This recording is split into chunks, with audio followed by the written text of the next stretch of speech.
Hello friends, स्वागत है आपका अपने YouTube channel exam cracker zone पर। दोस्तों, मैं आर्यन चतुर्वेदी आप सभी का हार्दिक स्वागत करता हूं।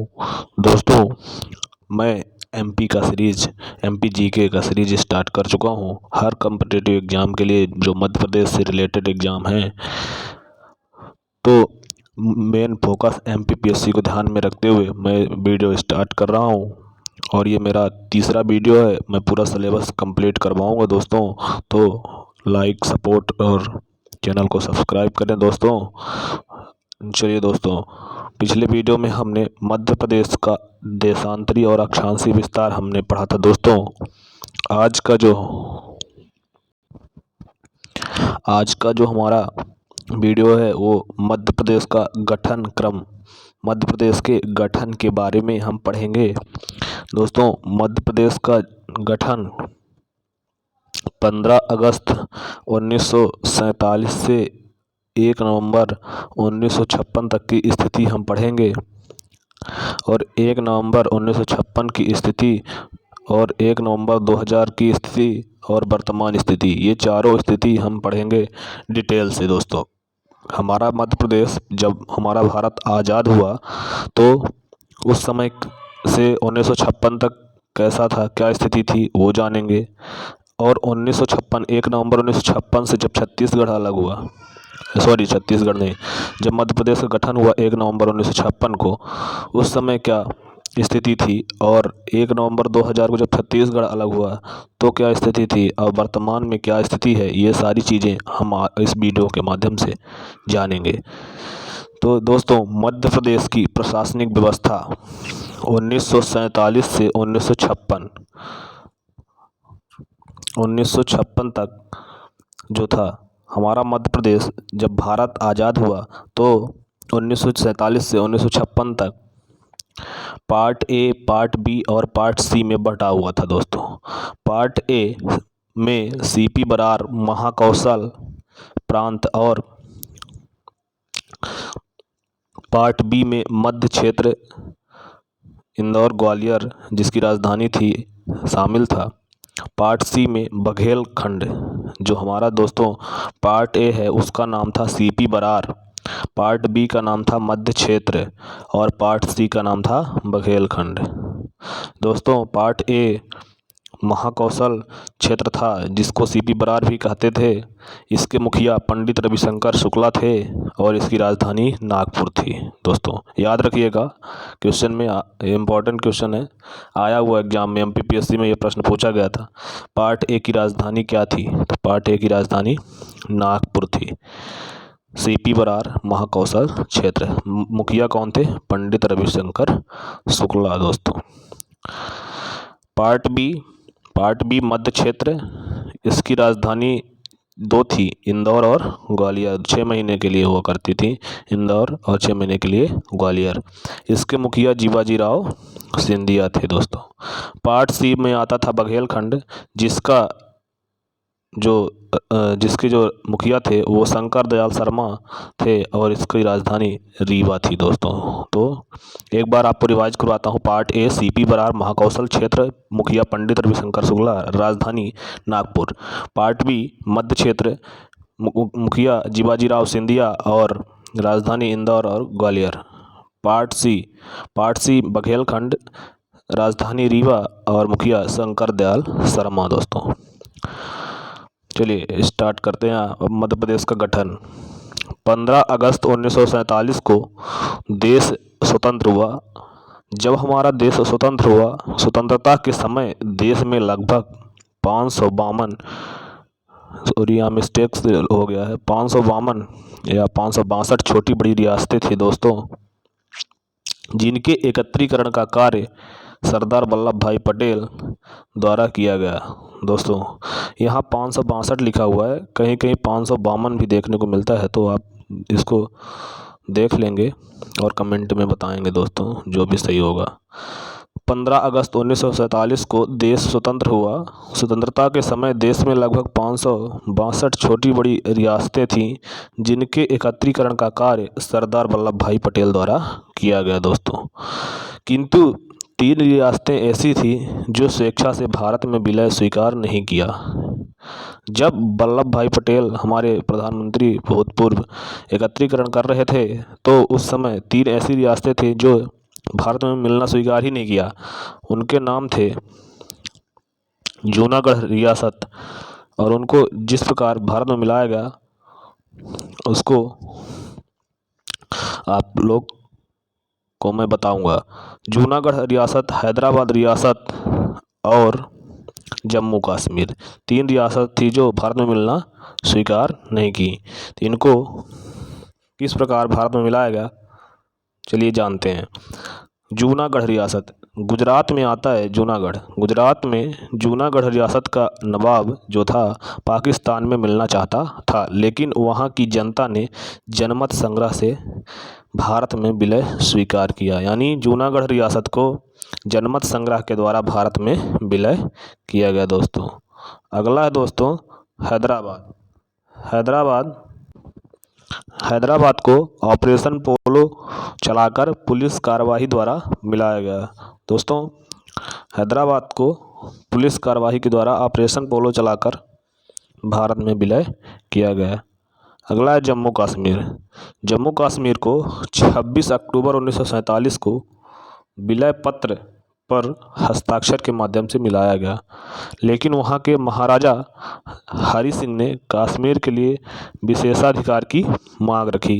इसलिए संविधान के अनुच्छेद 370 के तहत जम्मू कश्मीर को विशेष राज्य का दर्जा प्रदान किया गया, जो अब वर्तमान में नहीं है। अब जम्मू कश्मीर एक केंद्र शासित प्रदेश बन गया है, लेकिन पहले इसको 370 के तहत विशेष राज्य का दर्जा प्राप्त था।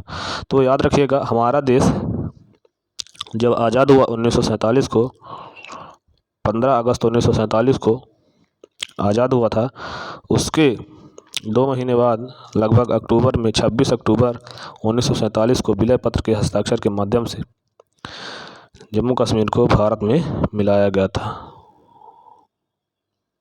दोस्तों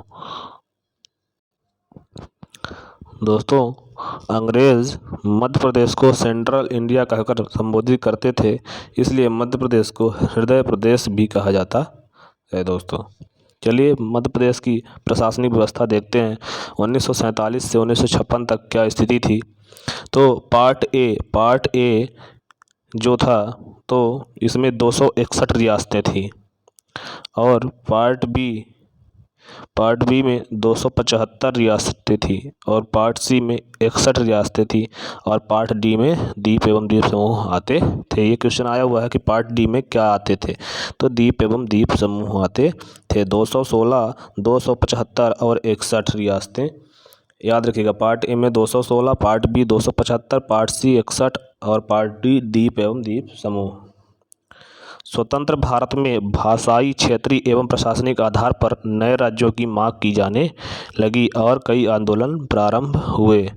जब हमारा देश स्वतंत्र हुआ तो भाषा के आधार पर नए राज्यों के गठन की मांग की जाने लगी और कई आंदोलन प्रारंभ हो गए, जिसकी जांच हेतु निम्न समितियां बनाई गई। दोस्तों पहली कमेटी थी एस.के. धर कमेटी। सर्वप्रथम डॉक्टर राजेंद्र प्रसाद द्वारा एस.के. धर की अध्यक्षता में 4 सदस्यीय आयोग का गठन किया गया। डॉक्टर राजेंद्र प्रसाद हमारे भारत के पहले राष्ट्रपति के द्वारा एस.के. धर की अध्यक्षता में 4 सदस्यीय आयोग का गठन किया गया, जिसमें भाषा के आधार पर पुनर्गठन का विरोध किया गया एवं प्रशासनिक सुविधा के आधार पर समर्थन किया गया। दूसरी कमेटी थी जेबीपी समिति। जेबीपी मतलब जवाहरलाल वल्लभ भाई पटेल पट्टाभी सीता रमैया। सन 1948 में ही जेबीपी समिति का गठन किया गया, जवाहरलाल नेहरू वल्लभ भाई पटेल पट्टाभी सीता रमैया, जिसमें भाषा के आधार पर राज्यों के पुनर्गठन की मांग को पूर्णतः खारिज कर दिया गया। और इस रिपोर्ट के बाद आंध्र प्रदेश के तेलुगु भाषियों ने अपना आंदोलन और तीव्र कर दिया तथा 58 दिन के आमरण अनशन के बाद श्री राम लल्लू की मृत्यु हो जाने के बाद आंदोलन और अधिक तीव्र हो गए। फलस्वरूप 1 अक्टूबर 1953 को भाषा के आधार पर पहला राज्य आंध्र प्रदेश गठित हुआ। तो दोस्तों याद रखिएगा, जो पहली कमेटी थी एस.के. धर कमेटी डॉक्टर राजेंद्र प्रसाद के द्वारा बनाई गई थी, 4 सदस्य थे उसमें, और उसमें भाषा के आधार पर राज्यों के गठन को समर्थन नहीं किया गया, प्रशासनिक सुविधा के आधार पर किया गया। फिर बनी थी 1948 में ही जेबीपी समिति, जिसमें भाषा के आधार पर राज्यों के पुनर्गठन की मांग को पुनः खारिज कर दिया गया, जिससे आंध्र प्रदेश में जो तेलुगु भाषी लोग थे उनका आंदोलन और तीव्र हो गया। और जब तीव्र हो गया तो एक व्यक्ति थे राम लल्लू, जिन्होंने आमरण अनशन किया और उनकी आमरण अनशन के दौरान मृत्यु हो गई, जिसके फलस्वरूप 1 अक्टूबर 1953 को भाषा के आधार पर पहला राज्य आंध्र प्रदेश गठित किया। क्वेश्चन आता है कि भारत का भाषा के आधार पर गठित होने वाला राज्य कौन सा है, तो सबसे पहला राज्य भाषा के आधार पर गठित होने वाला आंध्र प्रदेश। याद रखिएगा दोस्तों, मोस्ट इंपॉर्टेंट क्वेश्चन है दोस्तों। आंध्र प्रदेश के गठन के बाद जब एक राज्य का गठन हुआ आंध्र प्रदेश का, उसके बाद अन्य भाषाई राज्यों को भी प्रेरणा मिली। अतः 1953 में राज्य पुनर्गठन आयोग सैयद फजल अली की अध्यक्षता में गठित किया गया है, जिसमें 2 अन्य सदस्य KM पडिक्कर और हृदयनाथ कुंजरू थे दोस्तों। तो याद रखिएगा 1953 में राज्य पुनर्गठन आयोग का सैयद फजल अली की अध्यक्षता में गठन किया गया था। तो राज्य पुनर्गठन आयोग का गठन कब किया गया था? 1953 में। अध्यक्षता किसने की थी? सैयद फजल अली, यानी सैयद फजल अली की अध्यक्षता में 1953 में राज्य पुनर्गठन आयोग का गठन किया गया। इसमें और 2 सदस्य थे, KM पडिक्कर और हृदयनाथ कुंजरू। आयोग ने अपनी रिपोर्ट 1955 में प्रकाशित की, जिसे 1956 में कुछ अनुशंसाओं के साथ लागू किया गया। दोस्तों याद रखिएगा, जो राज्य पुनर्गठन आयोग है 1953 में तो गठन हुआ था फजल अली की अध्यक्षता में, और इसमें 2 सदस्य थे, KM पडिक्कर और हृदयनाथ कुंजरू। लेकिन इसने अपनी जो रिपोर्ट प्रस्तुत की थी 1955 में प्रकाशित की थी, और 1955 में प्रकाशित 2 साल बाद प्रकाशित की। 1953 में गठन हुआ, 1955 में प्रकाशित की, और फिर 1 साल बाद 1956 में कुछ अनुशंसाओं के साथ इसे लागू कर दिया गया। 7वें संविधान संशोधन अधिनियम 1956 के माध्यम से, जो हमारा संविधान में 7वां संविधान संशोधन हुआ था, उसके माध्यम से 1956 में पार्ट ABCD की प्रशासनिक व्यवस्था समाप्त कर दिया गया और इसके स्थान पर 14 राज्य और 6 केंद्र शासित प्रदेश की व्यवस्था की गई। दोस्तों इन्हीं 14 राज्यों में से मध्य प्रदेश का भी गठन किया गया था। अब हमारा मध्य प्रदेश का गठन हो चुका है 1956 में। तो 7वां संविधान संशोधन अधिनियम 1956 में हुआ था। इसके माध्यम से जो पार्ट ABCD की व्यवस्था थी उसको ख़त्म किया गया और इसके स्थान पर 14 राज्य और 6 केंद्र शासित प्रदेशों का गठन किया गया। इन्हीं 14 राज्यों में से मध्य प्रदेश भी अपना शामिल था दोस्तों। ठीक है, अब 1947 से 1956 तक मध्य प्रदेश की क्या स्थिति थी उसके बारे में थोड़ा सा जान लेते हैं। अभी तो हम पूरे भारत की स्थिति समझ रहे थे 1947 से 1956 तक, लेकिन अब 1947 से 1956 तक मध्य प्रदेश की क्या स्थिति थी उसको देखते हैं। इस समय संपूर्ण देश की तरह मध्य प्रदेश भी पार्ट ABC में के भूभाग में शामिल था। भारत में पार्ट ABCD की व्यवस्था थी, 4 थे, डी में द्वीप एवं द्वीप समूह थे, लेकिन इसमें मध्य प्रदेश में 3 ही हैं। पार्ट ABC अभी आपको बताए थे ऊपर। पार्ट A में था CP बरार महाकौशल क्षेत्र, जबलपुर गोंडवाना क्षेत्र था। इस समय इसकी राजधानी नागपुर थी और प्रदेश का मुखिया पंडित रविशंकर शुक्ला थे। इसका नाम सेंट्रल प्रोविंस था। पार्ट A में छत्तीसगढ़ की 15 रियासतें और महाकौशल क्षेत्र तथा महाराष्ट्र के 8 मराठी भाषी जिले वर्धा, यवतमाल, नागपुर, चांदा, अकोला, अमरावती, भंडारा, बुल्ढाना शामिल थे। यह भूभाग जनसंख्या और क्षेत्रफल की दृष्टि से तत्कालीन मध्य प्रदेश का सबसे बड़ा भूभाग था दोस्तों। पार्ट A सबसे बड़ा भूभाग था। पार्ट B इसे मध्य क्षेत्र, मालवा का पठार, उत्तर पश्चिम क्षेत्र कहा जाता था। इसकी राजधानी 6 माह के लिए ग्वालियर और 6 माह के लिए इंदौर हुआ करती थी। इसकी राजधानी इंदौर और ग्वालियर थी। मुखिया इसके जो थे जीवाजीराव सिंधिया दोस्तों। पार्ट C इसे बिंद क्षेत्र या बघेलखंड का क्षेत्र या पूर्वी क्षेत्र कहा जाता था। इसकी राजधानी रीवा थी। इसके मुखिया शंकर दयाल शर्मा थे और इसमें 37 रियासतें शामिल थी दोस्तों। याद रखिएगा, पार्ट C में 37 रियासतें शामिल थी। पार्ट C में भोपाल स्वतंत्र रियासत में शामिल था। जो अब प्रश्न आता है कि भोपाल किस रियासत में था, भोपाल पार्ट C में था, स्वतंत्र रियासत। भोपाल का गठन 1938 में भोपाल प्रजामंडल के नाम से किया गया था, जो 1972 तक सीहोर जिले की तहसील था। याद रखिएगा, भोपाल का गठन 1938 में हुआ था भोपाल प्रजामंडल के नाम से, लेकिन 1972 तक ये सीहोर जिले की तहसील था। 1956 में मध्य प्रदेश का सबसे बड़ा राज्य, जो 1956 की स्थिति थी, पूरे भारत में 14 राज्य और 6 केंद्र शासित प्रदेश बनाए गए थे 7वां संविधान संशोधन अधिनियम के द्वारा। तो उस समय मध्य प्रदेश सबसे बड़ा राज्य हुआ करता था पूरे भारत में। इसका क्षेत्रफल 446 वर्ग किलोमीटर था। यह उस समय 7 राज्यों में से सीमा बनाता था। जो हमारा मध्य प्रदेश था उस समय 7 राज्यों से सीमा बनाता था। महाराष्ट्र से सबसे ज़्यादा और गुजरात से सबसे कम सीमा बनाता था दोस्तों। तो ये था हमारा मध्य प्रदेश के गठन के बारे में। अब अगला वीडियो हम दोस्तों नेक्स्ट डे लाएंगे और तब तक आप इसको लिख कर के याद करिए, समझिए। जो डाउट हो कमेंट में शेयर करिए। दोस्तों को वीडियो शेयर करके लाइक करिए और कमेंट करिए। अच्छा लगा वीडियो सब्सक्राइब करें। इसी तरह वीडियो आपको मिलता रहेगा। दोस्तों, मध्य प्रदेश का पूरा सिलेबस कंप्लीट करवाने की जिम्मेदारी हमने ली है, तो इसी तरह आप वीडियो में बने रहें। वीडियो अच्छा लगा लाइक करें, कमेंट करें, चैनल को सब्सक्राइब करें। थैंक यू दोस्तों।